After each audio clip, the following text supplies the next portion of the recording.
Conférence en ligne de Nouveau Ciel, Nouvelle Terre, Shincheonji, témoignage sur la prophétie et l'accomplissement de l'Apocalypse, la nouvelle alliance de Dieu. L'Apocalypse de Jean est prêché dans le monde entier. Les premières et deuxièmes conférences bibliques de Nouveau Ciel, Nouvelle Terre, Shincheonji ont été données en ligne en août et septembre 2021. 30 372 personnes y ont participé dans 12 régions de Corée du Sud. Nous avons vu les réactions enthousiastes d'environ 1800 pasteurs ayant participé.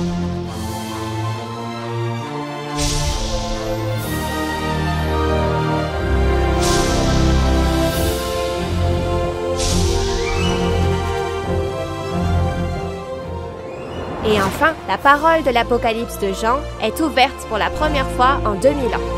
Le président et les 12 chefs de tribu de Nouveau Ciel, Nouvelle Terre, Shincheonji vous dévoilent le secret du royaume des cieux de la Nouvelle Alliance, l'Apocalypse de Jean. Tous les lundis et jeudis, du 18 octobre au 27 décembre, les conférences en ligne de Nouveau Ciel, Nouvelle Terre, Shincheonji sont diffusées en direct dans le monde entier. Nous vous invitons à suivre le témoignage sur la prophétie et l'accomplissement de l'Apocalypse, la nouvelle alliance de Dieu. C'est un plaisir de rencontrer la famille de Dieu du monde entier qui assiste à la conférence en ligne de Nouveau Ciel, Nouvelle Terre, Shincheonji, témoignage sur la prophétie et l'accomplissement de l'Apocalypse, la nouvelle alliance de Dieu. Je vous souhaite la bienvenue. Je suis Jae-bong Lee et je serai votre présentateur aujourd'hui. La conférence en ligne de Nouveau Ciel, Nouvelle Terre, Shincheonji, qui a été traduite dans différentes langues et diffusée simultanément dans le monde entier pendant environ 2 mois, depuis octobre dernier, reçoit beaucoup d'attention de la part des pasteurs, des séminaristes et des croyants du monde entier. Les pasteurs de nombreuses églises à travers le monde ont été particulièrement touchés par les paroles de ces conférences, qui témoignent même de la réalité de tous les chapitres de l'Apocalypse et ont fait savoir qu'ils aimeraient prêcher ensemble la parole de l'Apocalypse et deviennent un avec Nouveau Ciel, Nouvelle Terre, Shincheonji en signant un protocole d'entente. Nous tenons à exprimer notre sincère gratitude envers tous ceux qui nous ont accordé tant de soutien et d'intérêt. Avant la conférence, nous allons prier Dieu le Père avec le même cœur.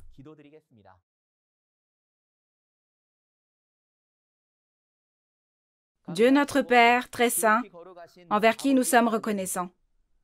Nous rendons grâce et gloire à Dieu pour nous avoir permis d'organiser dans le monde entier la conférence en ligne de Nouveau Ciel, Nouvelle Terre, Shincheonji, témoignage sur la prophétie et l'accomplissement de l'Apocalypse, la nouvelle alliance de Dieu. Toutes les personnes ici présentes croient en Dieu le Père et en Jésus, et croient en l'espoir que vous avez dit que vous nous donnerez. Nous sommes ici parce que le royaume du Père nous manque et que nous voulons ardemment comprendre les paroles de l'Apocalypse. Ainsi, Père, s'il vous plaît, mettez dans votre cœur les pasteurs, les séminaristes et tous les fidèles qui participent et souvenez-vous d'eux. Aujourd'hui, nous recevrons le témoignage du chapitre 20 de l'Apocalypse. Lorsque le chef de tribu, qui a été instruit directement par le président, le pasteur promis, témoignera clairement des secrets du royaume des cieux dans Apocalypse 20, s'il vous plaît, que l'esprit de tous ceux qui sont présents réalise le vrai sens et la réalité des prophéties, œuvrez pour que ce soit un temps de grâce et un moment touchant pour rendre grâce et gloire à Dieu le Père. Nous croyons que ce sera un temps béni, rempli de la parole et du Saint-Esprit. Dieu notre Père, soyez avec nous et soyez glorifiés. Nous avons cru et prié toutes ces paroles au nom de Jésus qui a expié nos péchés. Amen.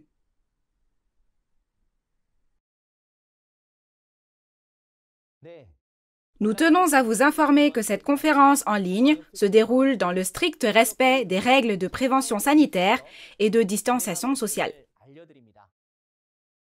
À la suite du chapitre 19 d'Apocalypse que nous avons étudié la dernière fois, nous allons aujourd'hui apprendre les paroles d'Apocalypse 20. Le chapitre 20, intitulé « La première résurrection des esprits martyrs et des vivants », raconte comment Satan, qui contrôle le monde depuis 6000 ans, est attrapé et parle de la résurrection et du jugement. Quel est le vrai sens de la résurrection? Avec quoi et comment juge-t-on? Aujourd'hui, nous allons répondre aux questions que vous vous êtes toujours posées de façon concise et claire. Nous allons donc accueillir Yang No Lee, le chef de la tribu de Jacques de Busan, qui va prêcher la parole.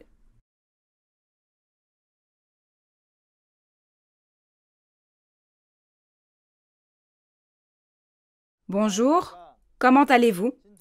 Bienvenue à tous les pasteurs et fidèles qui assistent à la conférence sur l'Apocalypse de Nouveau Ciel, Nouvelle Terre, Shincheonji.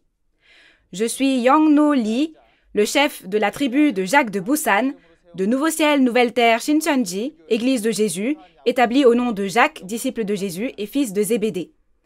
À la suite des paroles d'Apocalypse 19 de la dernière fois, la conférence d'aujourd'hui portera sur les paroles d'Apocalypse 20.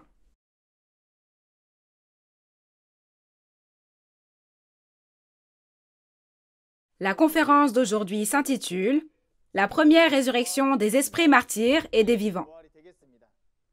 La résurrection est l'un des espoirs des croyants, n'est-ce pas? Donc, si vous êtes croyant, n'est-ce pas quelque chose que vous devez savoir? J'espère que tous les pasteurs qui suivent cette conférence aujourd'hui écouteront et réaliseront d'abord ces paroles, puis les enseigneront bien aux nombreux fidèles qui les suivent. Le titre d'aujourd'hui est « La première résurrection des esprits martyrs et des vivants ». Je vais vous témoigner clairement aujourd'hui de quand est-ce que cette première résurrection aura lieu, qui y participera, et de ce qui est promis qu'il arrivera 1000 ans après dans cette Bible. Avant d'entrer dans le vif du sujet, faisons une synthèse d'Apocalypse 20. Le lieu des événements d'Apocalypse 20 est la maison du festin de noces de l'agneau dans Apocalypse 19, le temple du tabernacle du témoignage. Et la période d'accomplissement d'Apocalypse 20 se situe après avoir appelé les invités en esprit et en chair au festin de noces d'Apocalypse 19. Apocalypse 20 a lieu après le festin de noces de l'esprit et de la chair dans Apocalypse 19, et les esprits de ceux qui ont été décapités et ceux qui n'ont pas adoré la bête ni son idole et n'ont pas reçu la marque sur leur front ou sur leurs mains, vivent et règnent pendant 1000 ans. Et comme cela aura lieu dans 1000 ans, il y aura le jugement dernier après 1000 ans, et chacun reçoit soit la vie éternelle, soit le jugement éternel. Regardons ensuite la composition d'Apocalypse 20. Apocalypse 20 est constitué des événements qui auront lieu pendant 1000 ans et des événements qui auront lieu après les 1000 ans. Tout d'abord, que se passera-t-il pendant les 1000 ans? On parle d'abord du dragon emprisonné dans l'abîme, puis de la première résurrection, lorsque l'esprit et la chair ne font plus qu'un. Et les événements qui auront lieu 1000 ans plus tard sont le jugement des esprits, où les morts sont jugés selon les œuvres, d'après ce qui est écrit dans les livres, et le jugement dernier, où l'on reçoit soit la vie éternelle, soit le châtiment éternel. Ainsi, en allant jusqu'au jugement 1000 ans plus tard, le chapitre 20 de l'Apocalypse est le chapitre où il y a le dernier contenu dans lequel les événements de l'Apocalypse prennent complètement fin. Maintenant, entrons dans le vif du sujet et les versets 1 à 3 parleront du dragon enfermé dans l'abîme. Lisons d'abord le verset 1. Puis je vis descendre du ciel un ange qui avait la clé de l'abîme et une grande chaîne dans sa main. Lorsque nous regardons les paroles du verset 1, il est écrit « Puis je vis ».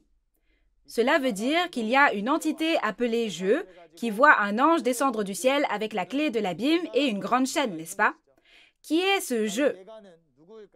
Vous devez avoir déjà appris à maintes reprises qui est ce « je » qui a vu et entendu sur les lieux des événements de chaque chapitre de l'Apocalypse. Tout d'abord, c'est le disciple, l'apôtre Jean, d'il y a 2000 ans, quand l'Apocalypse a été écrite.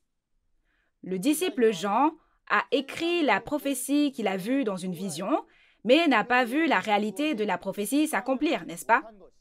Ainsi, lorsque cette prophétie s'est accomplie, ce n'est pas le disciple, l'apôtre Jean d'il y a 2000 ans, Mais il y a quelqu'un qui a tout vu et entendu directement sur les lieux des événements où la prophétie de l'Apocalypse s'est accomplie, comme dans Apocalypse 1, verset 2 et Apocalypse 22, versets 8 et 16, et c'est Nouveau Jean. Les prophéties faites à travers les prophètes de l'Ancien Testament se sont toutes accomplies au premier avènement, n'est-ce pas? De plus, ce que Jésus a prophétisé dans le Nouveau Testament s'accomplit aujourd'hui lors du second avènement. Lorsque cet apocalypse du Nouveau Testament s'accomplit, le nouveau Jean, qui a vu et entendu toutes les réalités accomplies sur place, est le pasteur promis du Nouveau Testament qui témoigne de l'accomplissement physique et de la réalité de l'Apocalypse qu'il a vu et entendu en tant que messager de Jésus.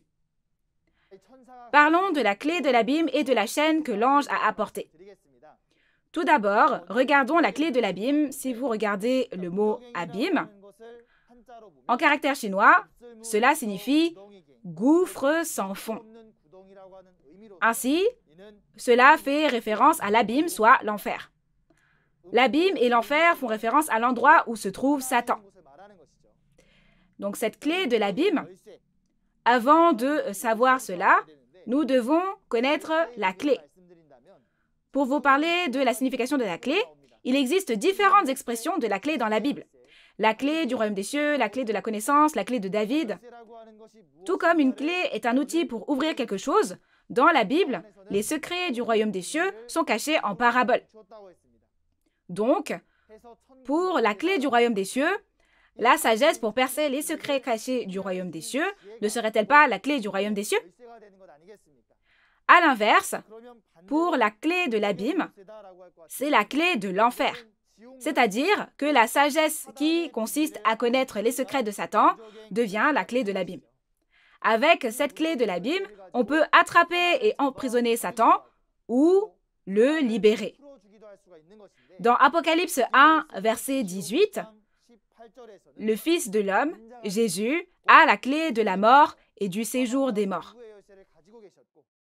Si on regarde à partir du chapitre 9, verset 1, il y a une étoile tombée du ciel recevant la clé de l'abîme et faisant sortir les destructeurs de Satan de l'abîme. Et dans le chapitre d'aujourd'hui, Apocalypse 20, l'ange apporte à nouveau la clé de l'abîme et attrape Satan et l'emprisonne. Cependant, il est dit que cet ange vient non seulement avec la clé de l'abîme, mais aussi avec une grande chaîne qui est la chaîne qui permet d'attraper le dragon. Alors, n'êtes-vous pas curieux de savoir ce que c'est? Quelle est la chaîne qui peut attraper et emprisonner le dragon? Si l'on réfléchit, puisqu'il est dit que les Écritures ne peuvent être anéanties, si vous savez que le dragon a tort et utilisez la Bible pour en témoigner, alors le dragon ne pourra pas s'échapper et sera attrapé par la parole de témoignage, n'est-ce pas? La parole dont nous témoignons avec la Bible, c'est précisément la chaîne qui attrape le dragon. Ainsi, dans Apocalypse 12, verset 11, il est dit que plusieurs frères ont combattu et vaincu le dragon, le groupe du dragon, avec le sang de l'agneau et la parole de témoignage. Vous devez donc savoir que la chaîne qui attrape le dragon est la parole de témoignage. Après le péché d'Adam, Dieu a quitté le monde et Satan en a pris le contrôle jusqu'à aujourd'hui. L'identité et le secret de Satan qui a contrôlé le monde pendant 6000 ans, aujourd'hui Jésus montre et révèle cela au nouveau Jean, le pasteur promis, afin que nous puissions vaincre avec la parole de témoignage qui révèle la véritable identité de Satan. Ensuite, lisons les versets 2 et 3. Il saisit le dragon, le serpent ancien, qui est le diable et Satan, et il le lia pour 1000 ans. Il le jeta dans l'abîme, ferma et scella l'entrée au-dessus de lui, afin qu'il ne séduisît plus les nations, jusqu'à ce que les 1000 ans fussent accomplis. Après cela, il faut qu'il soit délié pour un peu de temps. On parle ici du dragon lié pendant 1000 ans par la clé de l'abîme et la grande chaîne apportée par l'ange. On attrape le dragon et c'est le serpent ancien, le diable et Satan. Quand on regarde dans Apocalypse 12, verset 9 aussi, le dragon dont on parle ici fait référence à celui qui a séduit toute la terre. De la même façon, on parle du diable, le dieu de Satan, le mauvais esprit qui a séduit toutes les nations. On attrape le dragon et c'est le serpent ancien. Alors, de quand date ce serpent? Oui, c'est précisément le serpent dans le jardin d'Éden qui est apparu dans Genèse 3, n'est-ce pas? Et puisque cette entité est dit être Satan le diable, la vraie nature de ce dragon est qu'il est Satan le diable. Satan le diable est également appelé l'ange qui a péché dans 2 Pierre 2, verset 4. C'était à l'origine une créature créée par Dieu. Mais à cause de l'orgueil, l'entité qui voulait devenir Dieu est devenue Satan le diable. En regardant ce contenu, il est dit que ce Satan le diable a travaillé depuis le temps d'Adam dans la Genèse jusqu'au temps de l'Apocalypse, n'est-ce pas? Il est dit que pour œuvrer, Satan le diable est entré dans le serpent dans la Genèse et dans les pasteurs juifs au premier avènement. Ainsi, dans Matthieu 23, verset 33, Jésus a qualifié les scribes et les pharisiens de serpents et de vipères, n'est-ce pas? Et quand le temps de l'Apocalypse vient, Satan le diable entre dans le groupe du dragon, la bête à 7 têtes et 10 cornes, soit les destructeurs. C'est donc lui qui a entravé l'œuvre de Dieu à chaque époque. De cette façon, Satan, qui a trompé toutes les nations pendant 6000 ans, est finalement attrapé dans l'Apocalypse. C'est aussi dans Luc 8, quand on voit que le démon au premier avènement est apparu devant Jésus et lui a demandé de ne pas le faire entrer dans l'abîme.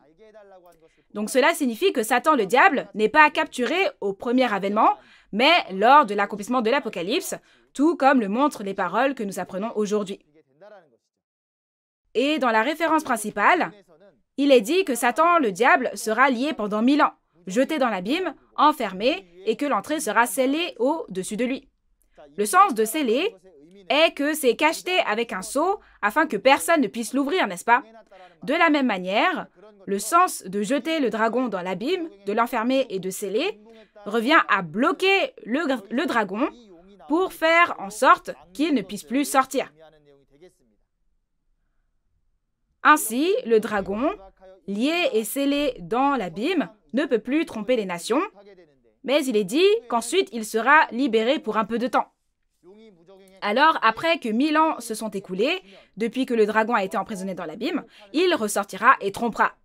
Ensuite, ce que le dragon qui est sorti de l'abîme fera après 1000 ans est expliqué un peu plus loin au verset 7. Il y a environ 6000 ans, Dieu a quitté le monde à cause d'Adam qui a trahi. Et depuis lors, le diable règne sur le monde et le contrôle.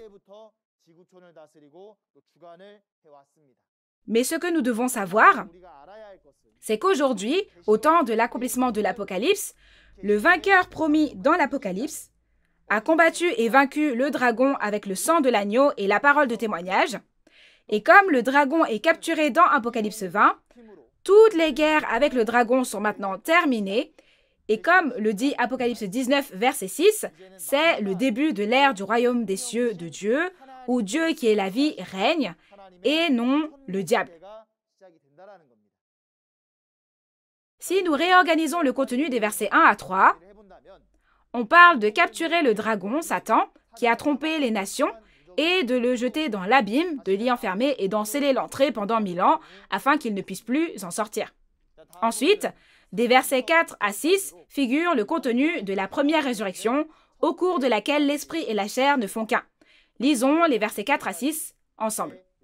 « Et je vis des trônes, et à ceux qui s'y assirent fut donné le pouvoir de juger.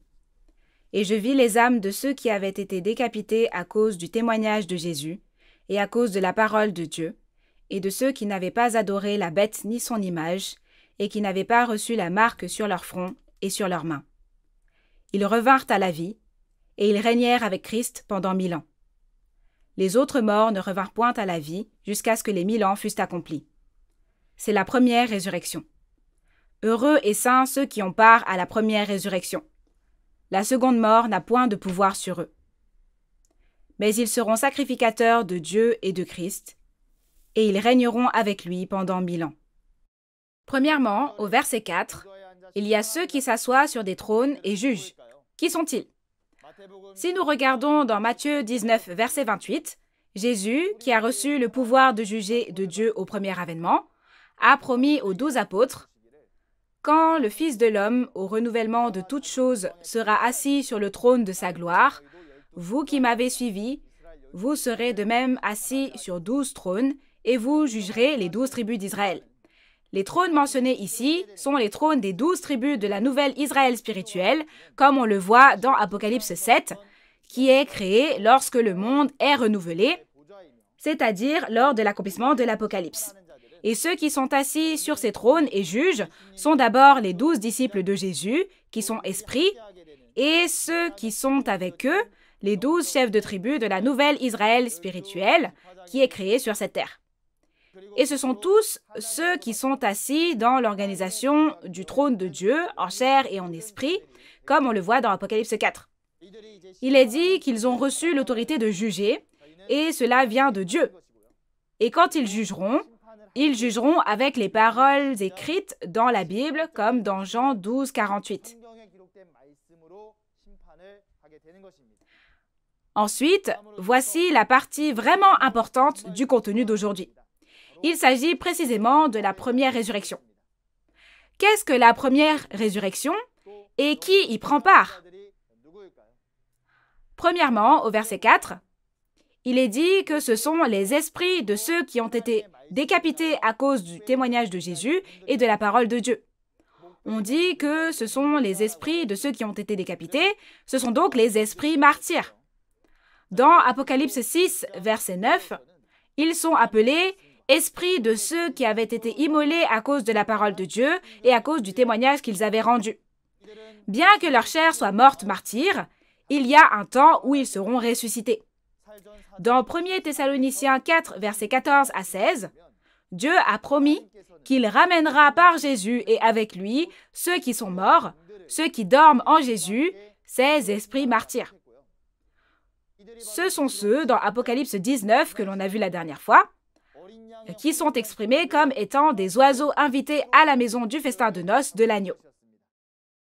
Dans la Bible, l'oiseau en parabole fait référence à l'esprit, n'est-ce pas? Alors, parmi ceux qui ont part à la première résurrection, d'abord, il y a les esprits martyrs dans le ciel. Ensuite, il est écrit « Ceux qui n'avaient pas adoré la bête ni son image, son idole, et qui n'avaient pas reçu la marque sur leur front et sur leurs mains, en étant vivants. » Vous devez avoir bien écouté cela lorsque nous avons appris les paroles d'Apocalypse 13.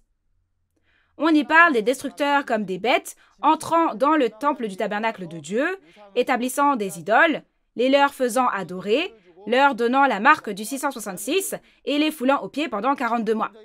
Tout d'abord, si c'est une bête, Psaume 49, verset 20 ou 21 en fonction des versions, dit aussi « L'homme qui est en honneur et qui n'a pas d'intelligence est semblable aux bêtes que l'on égorge. » En un mot, les hommes sont comparés à des bêtes.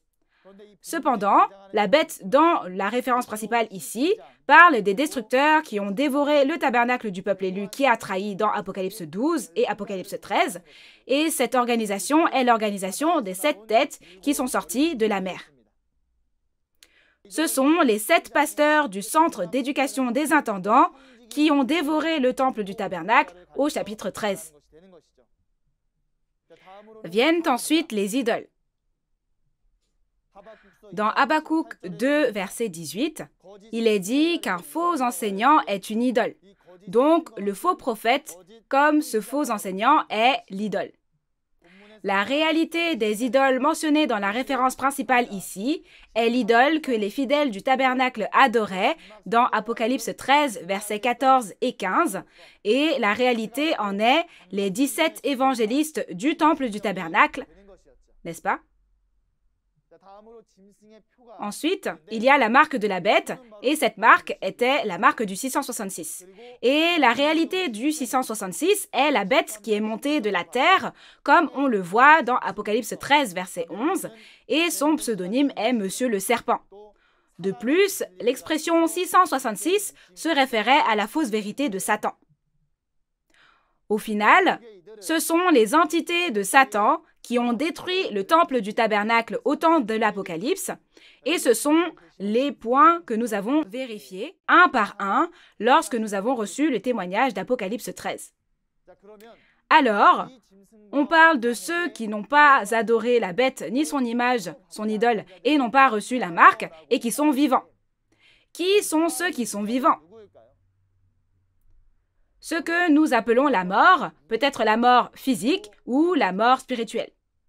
Dans Apocalypse 6, le peuple élu du temple du tabernacle qui a trahi a été chassé dans les cavernes, les montagnes et les rochers des païens. Et dans les chapitres 8 et 9, leurs esprits sont tués tiers par tiers. De cette façon, dans les chapitres 8 et 9, lorsque les esprits ont été tués tiers par tiers, ce sont ceux qui ont survécu sans que leur esprit ne soit tué à ce moment-là.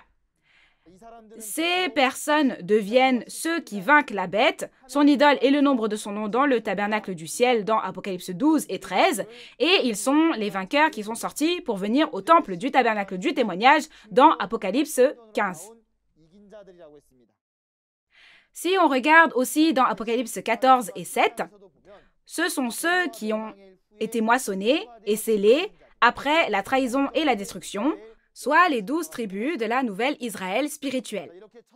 De cette façon, si nous réorganisons qui participera à la première résurrection, alors que les 7 étoiles, les 7 messagers trahissent dans ce temple du tabernacle appelé ciel, les destructeurs comme des bêtes montent de la mer et les faux pasteurs envahissent le tabernacle. Et quand cette personne, qui est appelée la bête de la terre, a établi des idoles, les 17 faux enseignants, et a donné la marque du 666 sur le front et la main, ceux qui, à ce moment-là, n'ont pas adoré les idoles et n'ont pas reçu la marque sur leur front ou leur main, les ont combattus et vaincus et ont survécu, sont les vainqueurs, rassemblés dans le temple du tabernacle du témoignage dans Apocalypse 15. Les vainqueurs rassemblés dans le temple du tabernacle du témoignage dans Apocalypse 15 sont revêtus des esprits martyrs et deviennent un avec eux. C'est comme ça que ça se passe, n'est-ce pas? Cela signifie qu'ils sont revêtus des esprits martyrs et deviennent un, afin que leur chair ne meure pas, qu'ils vivent et participent à la première résurrection avec Jésus et qu'ils vivront 1000 ans. Les entités qui participent à la première résurrection sont donc des esprits et des chairs. Premièrement, les esprits des morts sont les martyrs, n'est-ce pas? Et les vivants, qui n'ont pas adoré la bête ni son idole et n'ont pas reçu la marque, sont la chair. De cette façon, lorsque l'œuvre de la bête dans Apocalypse 13 a lieu, ils ne reçoivent pas la marque de la bête, ni ne meurent, mais vivent et participent à la première résurrection avec Jésus et vivent pendant 1000 ans. Cependant, ces personnes sont chairs, pas esprits. Alors, comment la chair peut-elle vivre avec Jésus pendant 1000 ans? Pendant 1000 ans, le dragon, qui est celui qui a l'autorité sur la mort, est maintenant enfermé dans l'abîme et ne peut plus travailler. Pour cette raison, cette période qui dure 1000 ans est une période pendant laquelle les personnes vivent et travaillent sans mourir. Ce à quoi nous devons penser, c'est qu'en espérant ce temps, les martyrs ont traversé toutes sortes d'épreuves et ont même subi le martyre, n'est-ce pas? Si tel est le cas, j'espère que nous qui sommes croyants aujourd'hui combattrons et vaincrons Satan, autant que les martyrs, et nous efforcerons encore plus, ne mourront pas, mais vivront et deviendront la réalité de la première résurrection et régneront pendant 1000 ans. Alors, je vais vous dire plus sur la première résurrection à travers la Bible. Si vous regardez les paroles de Jean 11, versets 25 et 26, Jésus a dit « Je suis la résurrection et la vie. Celui qui croit en moi vivra, quand même il serait mort. Et quiconque vit et croit en moi ne mourra jamais. » C'est la promesse de la résurrection et de la vie éternelle. Et l'apôtre Paul aussi explique bien la résurrection des morts et la transformation des vivants dans 1 Corinthiens 15. Si nous regardons la parole de 1 Corinthiens 15, 42 à 44, pour voir comment ceux qui sont morts physiquement seront ressuscités, il est écrit « Le corps est semé corruptible, il ressuscite incorruptible. Il est semé corps animal, il ressuscite corps spirituel. S'il y a un corps animal, il y a aussi un corps spirituel. » Semer ici signifie mourir. Et ceux qui sont morts physiquement, la chair de leur corps est morte, mais quand le temps de la résurrection viendra, il est promis qu'ils ressusciteront dans un corps spirituel et pas dans un corps physique mort. Ainsi, être ressuscité avec un corps spirituel signifie que les hommes qui étaient corrompus sont maintenant à nouveau à la ressemblance et à l'image de Dieu. Alors, lisons 1 Corinthiens 15, versets 51 à 54, pour voir quand et comment cette résurrection aura lieu. Voici, je vous dis un mystère. Nous ne mourrons pas tous, mais tous nous serons changés. En un instant, en un clin d'œil, à la dernière trompette. La trompette sonnera, et les morts ressusciteront incorruptibles, et nous serons changés. Car il faut que ce corps corruptible revête l'incorruptibilité, et que ce corps mortel revête l'immortalité. Lorsque ce corps corruptible aura revêtu l'incorruptibilité, et que ce corps mortel aura revêtu l'immortalité, alors s'accomplira la parole qui est écrite. La mort a été engloutie dans la victoire. Quand on lit, il est écrit que tous changent en un instant au son de la dernière trompette. Ceux dont la chair est morte ressuscitent dans un corps incorruptible et ceux dont la chair est vivante changent aussi. Et le corruptible revêtira l'incorruptibilité et le mortel revêtira l'immortalité. Alors, la parole selon laquelle la mort sera engloutie dans la victoire s'accomplit, n'est-ce pas? Le corps sera donc revêtu de l'esprit au son de la dernière trompette, et l'esprit et la chair deviendront un, et c'est la résurrection et la vie éternelle. Quand est-ce que ces choses vont arriver? Il a dit que cela arriverait à la dernière trompette. Il y a un total de 7 trompettes dans l'Apocalypse, et la dernière d'entre elles est la 7e trompette. Dans Apocalypse 11, verset 15, au son de la 7e et dernière trompette, le royaume du monde devient le royaume de Dieu. Et de plus, dans Apocalypse 10, verset 7, il est dit « Quand le 7e ange sonne de la trompette, le mystère de Dieu s'accomplit comme l'évangile qu'il a annoncé à ses serviteurs, les prophètes. » Donc, la résurrection et la vie éternelle promise dans 1 Corinthiens 15 s'accomplissent au temps de l'accomplissement de l'Apocalypse. Lorsque l'Apocalypse s'accomplit, les personnes rassemblées à la maison du festin de noces de l'agneau d'Apocalypse 19, c'est-à-dire le temple du tabernacle du témoignage, soit ceux qui vainquent et survivent sans recevoir la marque de la bête, sont revêtus des esprits martyrs. Et de cette façon, la chair est revêtue de l'esprit martyr et ils deviennent un. Dans Apocalypse chapitre 20, que nous apprenons aujourd'hui, cela s'appelle la première résurrection. Et à ce moment-là, la mort prendra fin. Pour résumer, la première résurrection aura lieu lors de l'accomplissement de l'Apocalypse, c'est-à-dire après le festin de noces de l'esprit et de la chair dans Apocalypse 19. Et cet événement aura lieu dans le temple du tabernacle du témoignage, qui est précisément la maison du festin de noces de l'agneau. Nous avons aussi vu que ceux qui entrent dans la première résurrection sont l'esprit et la chair. Premièrement, les esprits étaient les esprits martyrs. De plus, ceux qui ont vaincu et survécu, n'ont pas adoré la bête ni son idole et n'ont pas reçu la marque de la bête, entreront dans la première résurrection. Et il est dit que ceux qui participent à la première résurrection sont bénis. Quel genre de bénédiction recevront-ils? Comme je l'ai déjà dit, la bénédiction qu'ils recevront sera la bénédiction de la vie éternelle, parce qu'il est dit que la mort prendra fin en ce temps-là. Et il est dit que la seconde mort n'a aucun pouvoir sur eux. La seconde mort se réfère ici au châtiment de l'enfer que l'esprit reçoit après la mort de la chair. Ceux qui entrent dans cette première résurrection ont la vie éternelle. Et la raison pour laquelle il n'y a pas de seconde mort est que ce sont ceux qui ont été libérés du péché par le sang de Jésus. Par conséquent, Hébreux 8, versets 10 à 12, dit que ceux dont les péchés sont pardonnés sont ceux qui ont écrit la loi de la nouvelle alliance dans leur esprit, leurs pensées et leur cœur. Parce que l'Apocalypse est la conclusion de la nouvelle alliance, c'est-à-dire du Nouveau Testament, Ceux qui sont scellés en gardant les prophéties de l'Apocalypse et la réalité de son accomplissement dans leur cœur aujourd'hui reçoivent ce genre de bénédiction. De plus, ceux qui participent à la première résurrection deviennent prêtres et règnent pendant 1000 ans. C'est-à-dire que ceux qui ont part à la première résurrection vivent 1000 ans dans la ville des 1000 ans, et c'est ce qu'on appelle la première résurrection. Puisqu'il n'y a pas de dragon, le diable, celui qui a l'autorité sur la mort dans la ville des 1000 ans, il n'y a pas de mort et ils peuvent vivre 1000 ans sans mourir en épousant l'esprit martyr. Cette ville des 1000 ans sera à nouveau expliquée en détail à partir du verset 9. Tous les pasteurs et fidèles qui écoutent la parole, ne voulez-vous pas devenir la réalité de la première résurrection? Que devons-nous faire pour recevoir cette précieuse bénédiction? Dans l'Apocalypse, le lieu, le temps, les personnes concernées et les bénédictions de la première résurrection sont tous définis.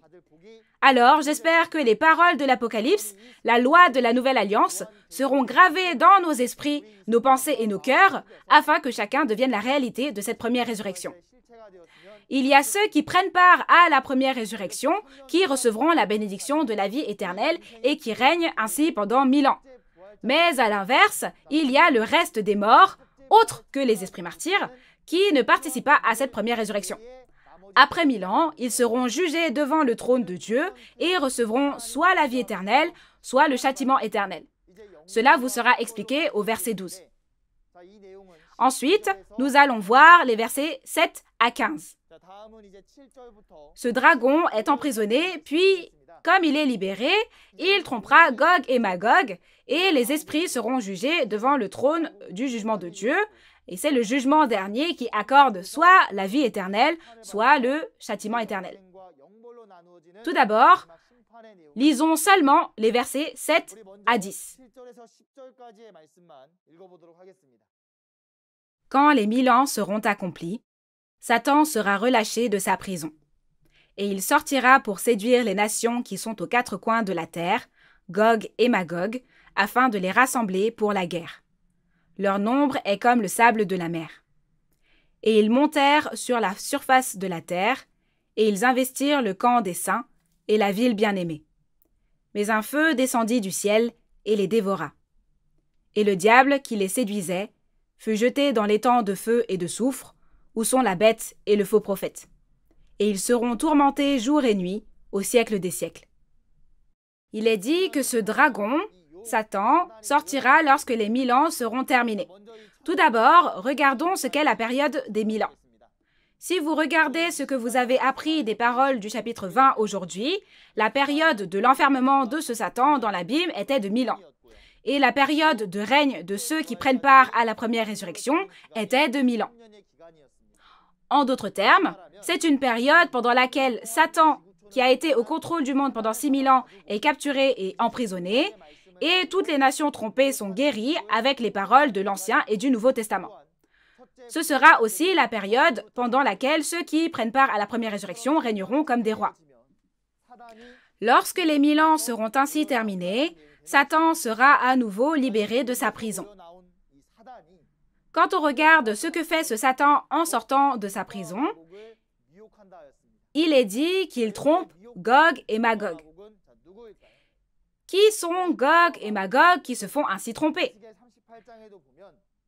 Dans Ézéchiel 38, Gog et Magog sont les païens à l'époque de l'Ancien Testament et étant utilisés ici en parabole, il est dit qu'ils investissent la ville bien-aimée de Dieu. Cette ville est la ville des 1000 ans où ceux qui prennent part à la première résurrection mentionnée plus tôt règnent pendant 1000 ans. Concernant cette ville, Apocalypse 22, 14 dit qu'il y a ceux qui lavent leurs robes pour y entrer. Dans Apocalypse 22, verset 15, on dit qu'il y a des personnes à l'extérieur de la ville.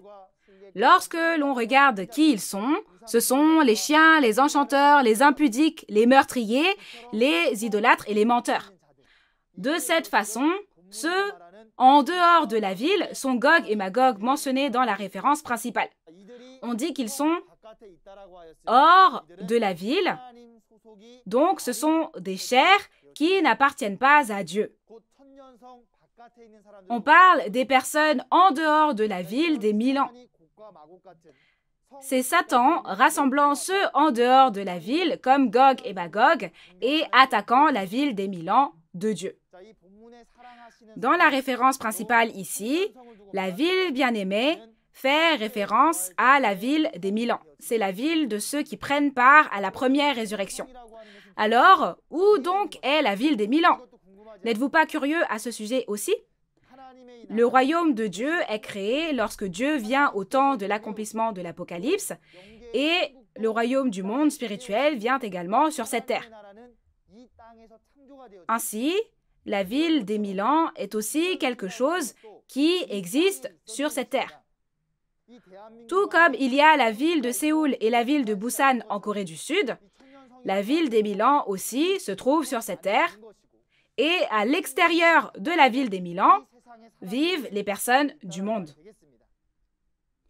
Dans Apocalypse 22, versets 14 à 15, il est écrit aussi qu'il y a à l'intérieur de la ville et qu'il y a l'extérieur de la ville.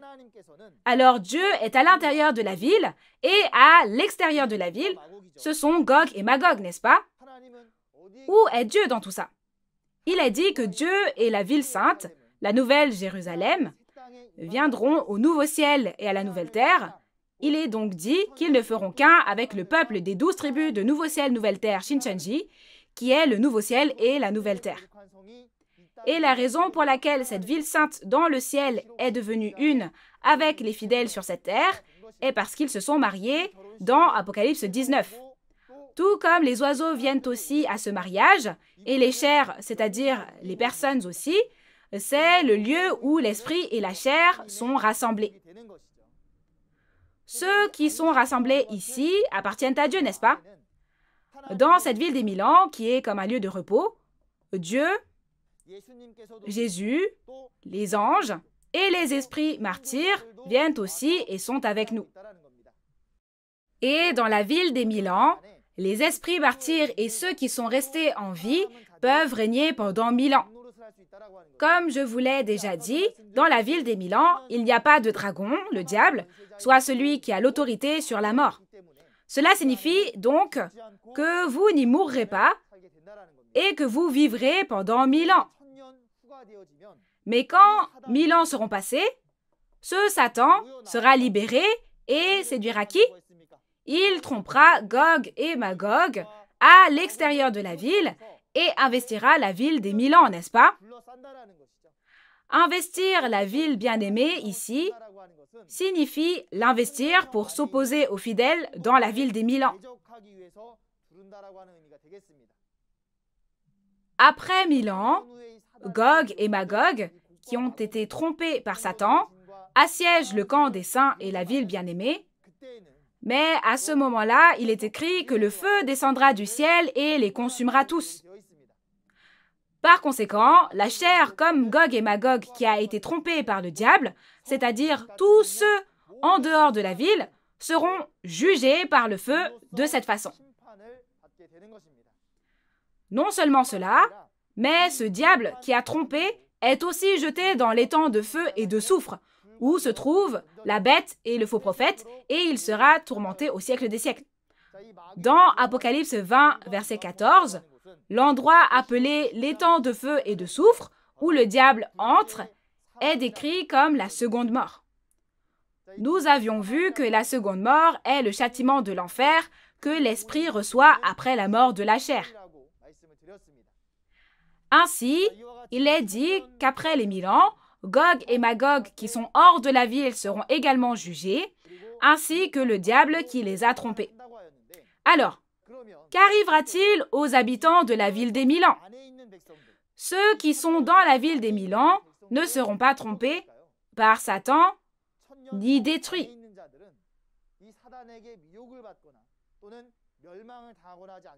Quelle en est la raison? Ce sont ceux qui réalisent et connaissent toutes les paroles de l'Apocalypse, et parce qu'ils savent quand Satan sera libéré de sa prison, ils ne seront plus trompés ni capturés.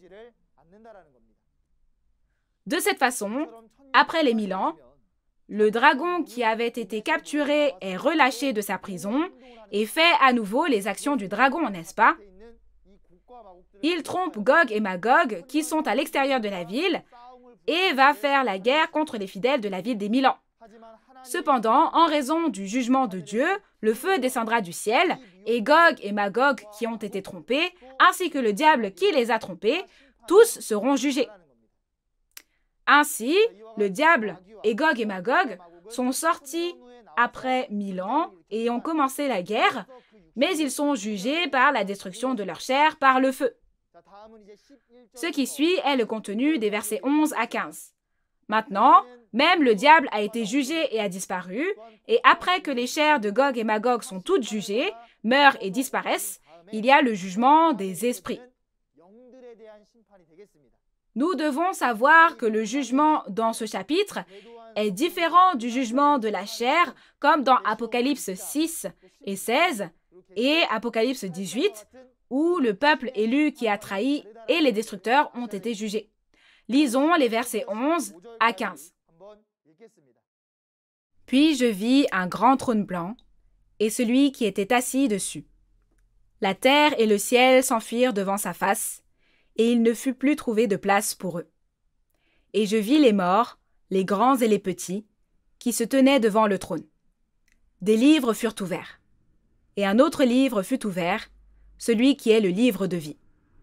Et les morts furent jugés selon leurs œuvres, d'après ce qui était écrit dans ces livres. La mer rendit les morts qui étaient en elle, la mort et le séjour des morts rendirent les morts qui étaient en eux.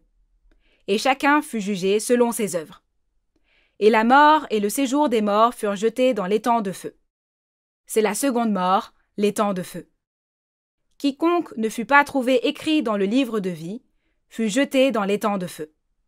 Au verset 11, le jugement est donné sur un grand trône blanc. D'abord, le fait que le trône soit blanc signifie que le trône est juste et pur.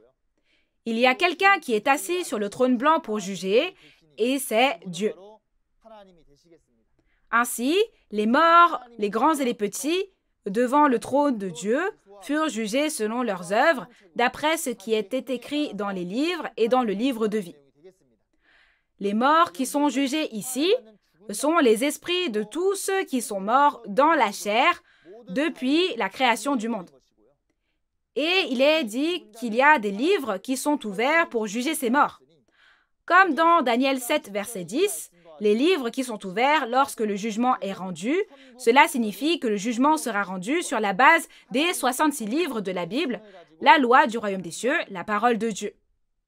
Et il y a un autre livre appelé le livre de vie. Vous devez avoir déjà bien appris concernant ce livre de vie grâce aux conférences précédentes. Lorsque vous regardez les paroles d'Apocalypse 3, versets 12 et 21, il est écrit « Dieu et Jésus et le royaume des cieux du monde spirituel viendront à celui qui vaincra, et celui qui vaincra s'assiera avec Jésus sur son trône. » Le ciel où se trouve Dieu est venu à l'endroit où se trouve le vainqueur. Ainsi, l'endroit où se trouve le vainqueur est le ciel, soit le royaume de Dieu, le royaume des cieux, n'est-ce pas? C'est précisément le temple du tabernacle du témoignage d'Apocalypse 15, verset 5, où se trouve le vainqueur et sur lequel est venu le royaume des cieux du monde spirituel. Et écrire mon nom dans le registre de l'Église dirigée par le vainqueur, c'est écrire mon nom dans le livre de vie. Ceux dont le nom est écrit dans le livre de vie entreront dans la ville sainte où Dieu demeure, mais ceux dont le nom n'est pas écrit dans le livre de vie seront jugés comme au verset 15. Après 1000 ans, lorsque ces paroles seront accomplies, ceux qui sont morts devant le trône de Dieu seront jugés selon leurs œuvres, selon le contenu écrit dans la Bible.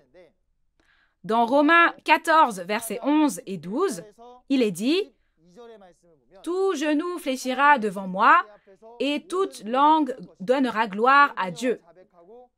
Ainsi, chacun de nous rendra compte à Dieu pour lui-même. » De cette façon, quand le temps du jugement dernier viendra, toutes nos actions seront révélées devant Dieu, et nous serons jugés d'après ce qui est écrit dans les livres selon nos actions.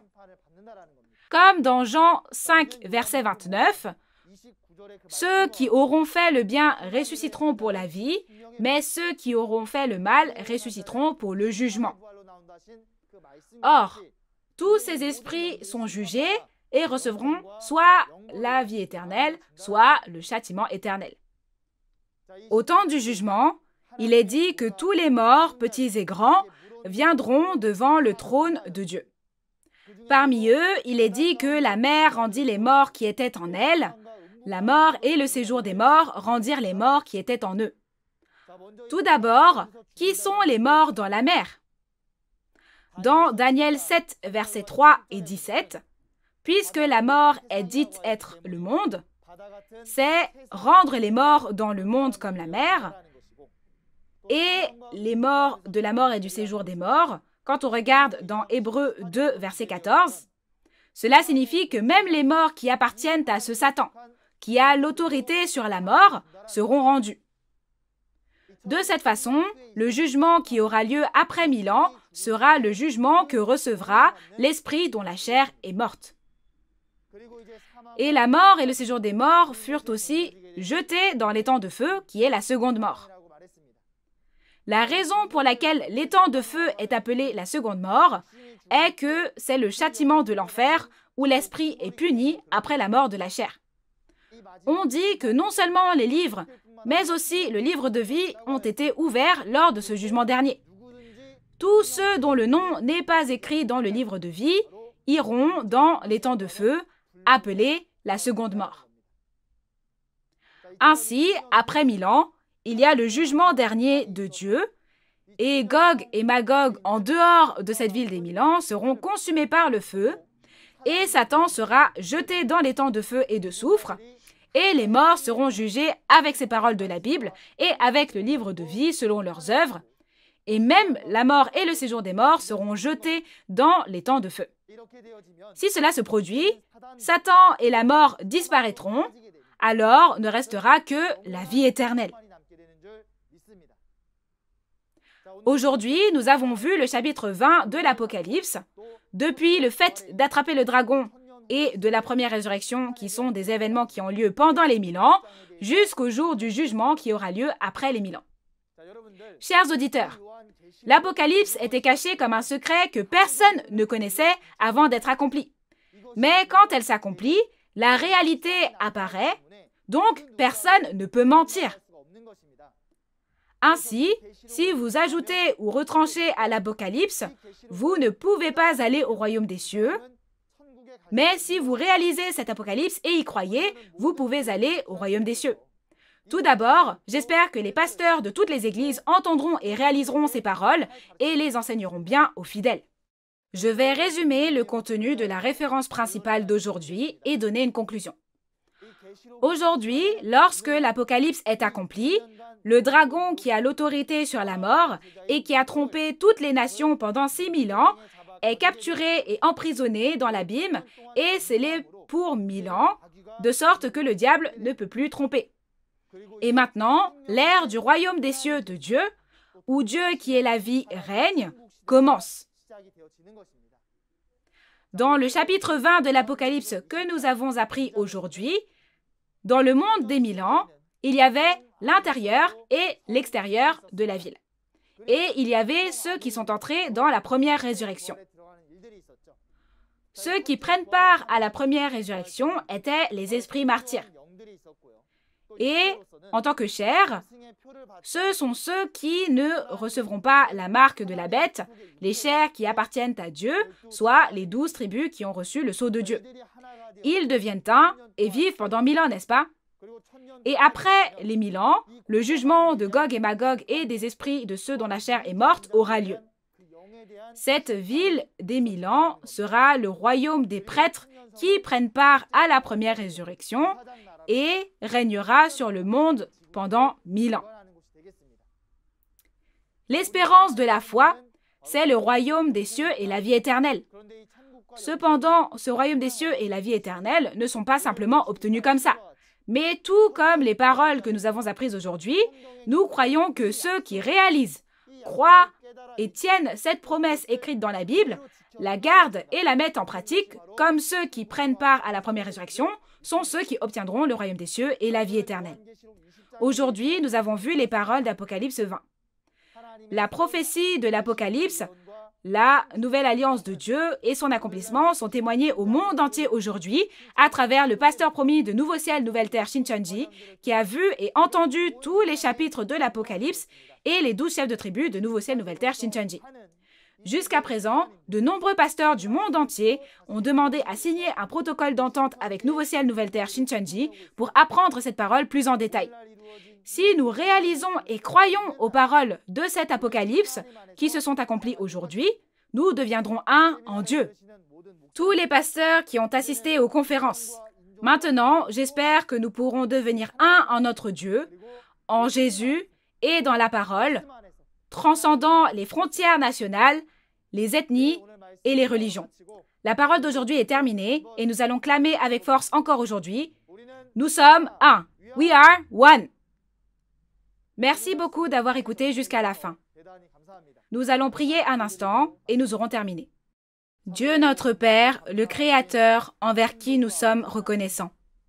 Nous vous remercions sincèrement pour votre grand amour et votre grâce. Nous rendons infiniment grâce à Dieu parce que la prophétie de l'Apocalypse que Dieu a promise s'accomplit aujourd'hui sur cette terre et que sa réalité est révélée. Nous sommes également reconnaissants envers le pasteur promis de Nouveau Ciel, Nouvelle Terre, Shincheonji et les 12 chefs de tribu qui témoignent aujourd'hui de cet accomplissement de l'Apocalypse de la Nouvelle Alliance, afin que tous les peuples de la terre puissent l'entendre. De nombreux pasteurs et membres d'églises du monde entier sont venus devant cette parole aujourd'hui encore pour entendre cette parole. Dieu le Père qui a guidé leur cœur et leurs pas, nous vous remercions sincèrement. Dans le passé, lorsque nous ne connaissions pas Dieu ni cette parole, nous ne pouvions pas devenir un avec l'autre et il y avait des querelles et des conflits. Mais il y a un seul Dieu et il n'y a qu'une seule Bible. Dieu le Père, s'il vous plaît, soyez avec nous pour que tous les habitants du monde puissent maintenant réaliser les paroles d'accomplissement de la Nouvelle Alliance qui ont été accomplies aujourd'hui et les garder dans leur cœur afin qu'ils puissent devenir de vrais enfants de Dieu et entrer dans le royaume des cieux et dans la vie éternelle. Dieu notre Père, le monde souffre beaucoup et gémit à cause d'une maladie soudaine. Dans des moments comme ceux-ci, les choses sur lesquelles nous nous appuyons et que nous espérons davantage sont la parole et Dieu. Dieu le Père, guidez-nous afin que notre foi ne soit pas ébranlée, afin que nous puissions persévérer jusqu'au bout et aller de l'avant. Et maintenant, Dieu, donnez-nous la force pour qu'un monde de liberté, de paix et d'amour où Dieu règne et non la mort et la douleur puisse être rapidement établi sur cette terre. Dieu notre Père, s'il vous plaît, soyez avec nous afin que nous puissions tous utiliser cette parole comme un moyen d'entrer dans le royaume des cieux et la vie éternelle en donnant grâce et en touchant le cœur de chacun de ceux qui entendent la parole aujourd'hui. Aujourd'hui encore, nous vous rendons grâce et gloire d'avoir été avec nous et de nous avoir guidés à travers ce temps. Nous croyons sincèrement et prions toutes ces paroles au nom de notre Sauveur Jésus-Christ qui vit et œuvre. Amen. Merci. Quand on regarde quel genre de résultat il y a quand le tabernacle de Dieu descend sur les hommes et les 12 tribus de Nouveau Ciel, Nouvelle Terre, Shincheonji, il est écrit « La mort ne sera plus et il n'y aura plus ni deuil ni douleur, car toutes les douleurs, les premières choses ont disparu, n'est-ce pas ?» L'œuvre de restauration de Dieu où il n'y a plus de mort s'accomplit aujourd'hui, n'est-ce pas? Dieu a dit « Je suis l'alpha et l'oméga ». Il a dit « c'est fait », c'est-à-dire tout est accompli, n'est-ce pas? Cela signifie Dieu prophétise et accomplit. Comme vous pouvez le voir dans la vidéo, lundi prochain, Ki-Won Lee, le chef de la tribu de Jean, témoignera des paroles d'Apocalypse 21. Ce sera à 10h du matin, comme aujourd'hui. Il reste maintenant 2 chapitres de l'Apocalypse. Je prie pour que vous participiez jusqu'à la fin et que vous réalisiez la vraie volonté de Dieu contenue dans l'Apocalypse. Comment était la parole aujourd'hui? Avez-vous obtenu des réponses à travers cette claire parole de témoignage? La raison pour laquelle nous pouvons témoigner avec assurance des paroles de l'Apocalypse à Nouveau Ciel, Nouvelle Terre, Shincheonji, est qu'il y a le pasteur promis qui a maîtrisé toutes les prophéties et la réalité des 4 évangiles ainsi que les paroles de l'Apocalypse, la Nouvelle Alliance. Nous tous réunis ici croyons au même Dieu et au même Jésus, et nous croyons que nous avons une foi basée sur les mêmes paroles de la Bible. Nouveau Ciel, Nouvelle Terre, Shincheonji est toujours ouvert à tous ceux qui aiment la parole. En plus des paroles de l'Apocalypse que vous avez entendues aujourd'hui, si vous avez d'autres questions ou demandes de renseignements sur Nouveau Ciel, Nouvelle Terre, Shincheonji, Église de Jésus et sa doctrine, veuillez contacter le numéro correspondant pour chaque tribu, affiché à l'écran. En particulier, les pasteurs qui souhaitent signer un protocole d'entente avec Nouveau Ciel, Nouvelle Terre, Shincheonji, veuillez nous contacter à tout moment. Nous vous guiderons en détail et avec amabilité. Aujourd'hui, nous rendons grâce et gloire à Dieu pour avoir permis à cette conférence d'unir le monde entier à la parole de vérité, et nous allons terminer en faisant le Notre Père. Faisons le Notre Père tous ensemble. Notre Père qui es aux cieux, que ton nom soit sanctifié, que ton règne vienne, que ta volonté soit faite sur la terre comme au ciel. Donne-nous aujourd'hui notre pain de ce jour. Pardonne-nous nos offenses, comme nous pardonnons aussi à ceux qui nous ont offensés. Et ne nous laisse pas entrer en tentation, mais délivre-nous du mal. Car c'est à toi qu'appartiennent le règne, la puissance et la gloire pour les siècles des siècles. Amen.